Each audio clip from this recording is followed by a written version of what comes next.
Good evening. Welcome to Stereo Geeks. Strange one tonight.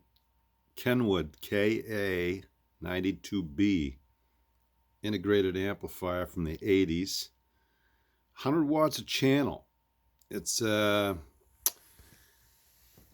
little lighter than you would think an amp would be at 100 watts a channel. Moderate sized transformer there and some decent caps. So I'm believing it. They didn't lie too much, but 100 watts is a lot.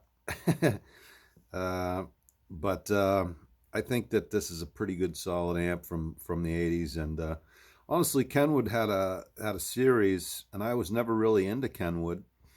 I know a lot of people are. It's not probably as esteemed as Yamaha stuff is of that same era. But a lot of people do love Kenwood, and honestly, I sort of fell in love with them after a couple of pieces in the basic line. They've got a basic preamplifier, the basic C1, and the basic C2, which was very good and seemed to have a heck of a lot of gain, very clean, and it just seemed to really, it was an open sound, an awful lot like a Hathler DH110. They were pretty crispy and pretty responsive. There's definitely no haze over that generation of preamps from Kenwood. But tonight I have an interesting development here, and everything was working okay with this amp until somebody brought it to my attention that there was actually a display light baked into the front panel of this amp, and you can see that your selector, you've got your CD tape and phono and whatnot. Each one of those have little lights that represent, when this is plugged in, represents your selection on your inputs here. But there was no real display light behind it, and I didn't know anything about it until somebody said, "Hey, do you know that those are supposed to have display lights?" And then I started looking at some pictures that I had found on other sites, and I'll be darned if those little windows didn't just sort of light up in a green type of tint. So anyway, I had to check, and I got the front panel off. I thought it would be a problem, but you know what? This front face, it's got 3 screws on top, 2 or 3 on top and 2 or 3 on bottom, and take the volume knob off, and that sucker came right out slick, and there was no wires to remove, and so it was a quick and easy, painless process. But the problem here was, and this is the area where this light assembly was plugged in kind of in that little groove that you can see on the end of the display. And there was a coating of old foam on there that was baked on so hard I couldn't hardly scrape it off with a screwdriver. And so, they did that to, I'm sure, to sort of block the light from escaping, so it would be a little bit more of a direct light source. Where is that little lamp? Let's see. Maybe it's on the other side. Yeah, this whole board was sort of charred with all that foam. So here you have it. There's a little lamp on here, you see?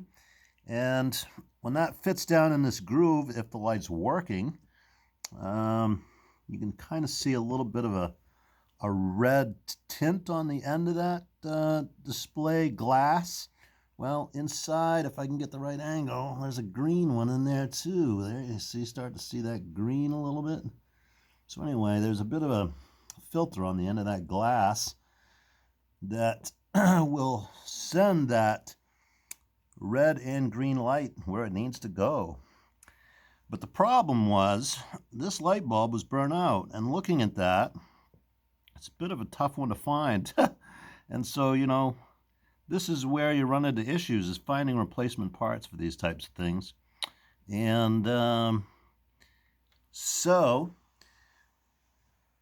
what did I do? Well, I started mulling the thing around in my head a little bit, and I remembered that there was a gentleman in one of my forums, and honestly, these forums are.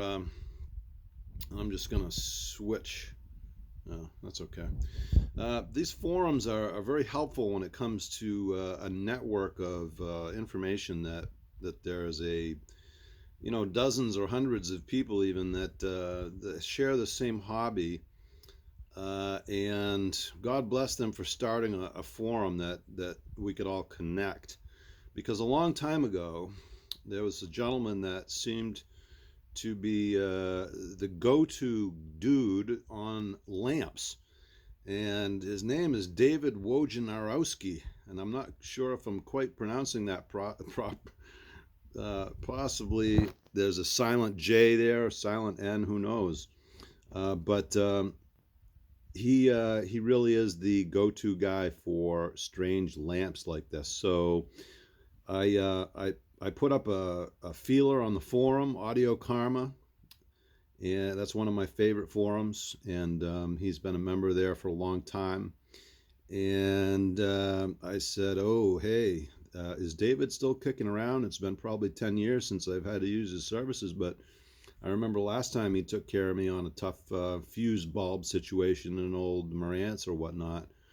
And I said, "Hey, I'm going to try him on that silly lamp." So I sent him an email, and he said, "Well, I can't be sure looking at the little board numbers that you gave me, but he said I'm going to bet that it's a 12 volt. You know, if you measure those leads coming off those wires, you'll probably get 12 volts." And I did, and I also measured the voltage, and I only got DC, and I think I only got about less than a half of a volt.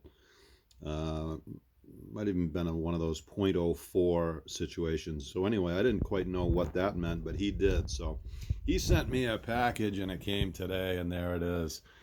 So one of the tips and one of the reasons why I did this was to show people, to give them a little bit of some information, right? And so the information that you're going to need to have is this guy's website, and his name is David. You just call him David and tell him Tom from Audio Karma sent you, and this guy will fix you right up.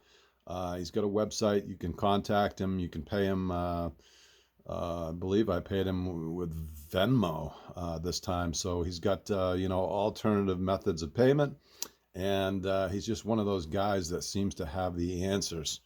And so this is your source, and here is the hot tip that I should probably only give to subscribing members, but I'm giving it to you. And so here it is. Thank you for watching tonight. Simple tip on lighting display bulbs, probably anything from the 60s on. This guy is going to have it for you, and if he doesn't have it, he'll probably be able to tell you where to get it. And I appreciate you watching today. I hope you have a wonderful day and a peaceful sleep. Talk to you soon.